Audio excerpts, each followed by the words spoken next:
Assalamualaikum warahmatullahi wabarakatuh. Mada darsunal ana? Darsunal ana al-lughatul arabiyyah. Hayya nabda darsanal yaum bi qiraatil basmalah. Bismillahirrahmanirrahim. Baik anak bunda semuanya, bertemu lagi bersama dengan Bunda Lydia dalam pelajaran bahasa Arab. Materi pelajaran bahasa Arab kelas 5 bab 6 KD 3.6. Kita akan melanjutkan materi kita bab 6. Kalau bab 6 pekan kemarin kita belajar tentang mufradat wa hiwar, kosakata dan percakapan. Hari ini kita akan melanjutkan tentang qiraah wa tarkib. Qiraatil maktabatil adawatil kitabiyah wa tarkib, yaitu adalah bacaan di dalam alat toko, alat tulis, sekolah, dan tarkibnya, gramatikalnya dalam bahasa Arab. Baik, kita akan melanjutkan materi qiraahnya. Silakan juga dibuka qiraah pada halaman 65. Isma jayidan. Fi maktabatil adawatil kitabiyah. Tilka maktabatul adawatil kitabiyah. Maktabatul adawatil kitabiyah nazifatun. Wara'al maqsafi maktabatun. Maktabatul adawatil kitabiyah. Fiha katsirun minal adawatil kitabiyah. Mithlu al-kurrasat wal kutub wal mimsahat wal aqlam wal aqlamir rasasi wad dabbasati wa ghairi dzalik. Fil hizanatil zujajiyah mimsahatun wa aqlamun wa ghairu dzalik. Alal miqasid dabbasatun. Wara'al mistarati qalamun. Wara'al mistarati qalamur rasas. Nashtaril adawatil kitabiyah fi maktabatil adawatil kitabiyah. Baik. Qiraah halaman 65, silakan diulang kembali cara bacanya, dan anak bunda yang paling penting anak bunda juga harus mengetahui arti atau makna dari qiraah bacaan tentang di dalam toko alat tulis sekolah. Baik, kita akan mengartikan qiraah di halaman 65. Fi maktabatil adawatil kitabiyah, di dalam toko alat tulis sekolah.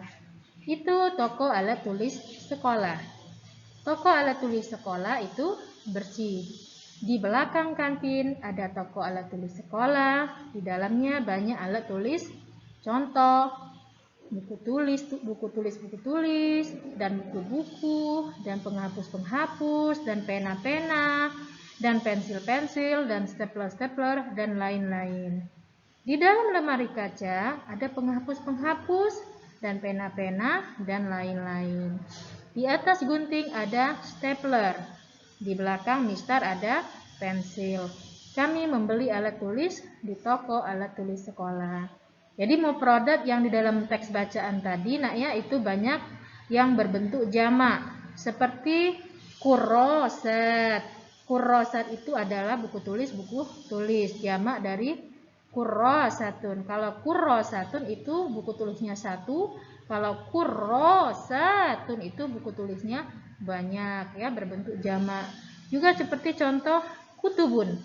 Kutubun itu jamak, artinya adalah buku-buku. Mufrad, bukan mufradat nak ya. Kalau mufradat itu kosakata, tapi kalau mufrad itu bentuk tunggal ya, bentuk tunggal dalam bahasa Arab. Mufrad atau bentuk tunggal dari kutubun itu adalah kitabun, bukunya satu. Kalau kutubun itu buku-buku. Fahimtum? Ya, sampai di sini qiraahnya sudah paham nak ya. Kalau sudah paham, kita akan lanjut ke tarkib. Nah, ini adalah sebelum kita ke tarkib, ini adalah mufradat yang ada di dalam qiraahnya. Silakan dibaca dan dipahami artinya atau maknanya. Baik,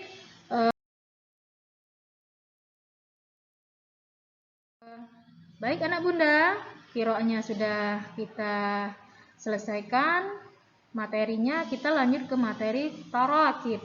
Tarakib itu adalah jamak dari tarkib, yang artinya adalah gramatikal dalam bahasa Arab. Adapun tarkib kita pada hari ini adalah melanjutkan tarkib dari bab 4, bab 5 kemarin. Kalau bab 4 kemarin kita sudah belajar tentang penggunaan mubtada wal khabar. Ya, Bunda jelaskan kembali, mubtada itu pokok kalimat, terletak di awal kalimat, sedangkan khabar adalah keterangan yang terletak di akhir kalimat. Jadi pada dasarnya mubtada itu terletak di depan, pokok kalimatnya terletak di depan, dan khabar itu terletak di belakang, keterangannya terletak di belakang. Contoh, al-faslu nazifun, kelas itu bersih. Al-faslunya itu mubtada, pokok kalimat, nazifun itu keterangannya, khabarnya. Nah, di bab 5 kemarin juga kita belajar tentang penggunaan mubtada yang terletak di depan, terletak di akhir.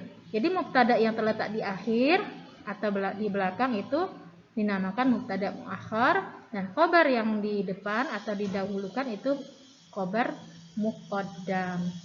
Kita akan melanjutkan sama seperti bab 6 kemarin. Dalam kondisi tertentu mubtada juga bisa terletak setelah khabar atau bisa terletak di akhir, Nak. Ya. Kenapa seperti itu? Karena mubtadanya, khabarnya didahulukan. Kenapa khabarnya didahulukan? Karena khabarnya berupa huruf jar atau jar majrur atau zarful makan. Bunda jelaskan kembali, zarful makan adalah kata keterangan tempat atau posisi. Kalau dalam bahasa Indonesianya keterangan posisi itu contohnya di depan, di belakang, di samping, ya. Begitu juga dengan bahasa Arab. Bunda ulangi lagi. Dalam kondisi tertentu mubtadanya bisa berada setelah khabar atau mubtadanya di akhir, ya, di akhir kalimat. Mubtada yang terletak di akhir itu disebut mubtada muakhar, ya, atau mubtada yang diakhirkan. Khabar yang didahulukan atau khabar yang terletak di awal, di depan, itu disebut dengan khabar muqaddam. Kenapa khabarnya bisa menjadi maju atau didahulukan? Karena khabarnya itu berupa huruf jar, ya, berupa huruf jar. Yang mana huruf jar? Yang ini, Nak, contoh huruf jar seperti yang Bunda contohkan sebelumnya, itu lagu tentang amama di depan, waro'a di belakang, fauqa di atas, tahta di bawah, janiba di samping. Ya, itu adalah contoh-contoh huruf jar. Di materi ini cuma penambahan contoh huruf jar yang lain, ya. Coba lihat di bukunya di halaman 66 atau di slide ini juga ada titik hijau yang ketiga, ya. Contoh adawatul jar itu adalah min yang di buku atau di slide ini juga sama, min, an, bi, li, fi, ala, ila. Kalau min itu artinya dari, an juga artinya dari, bi artinya dengan, li itu kepunyaan, fi itu di dalam, ala di atas, kalau ila itu ke.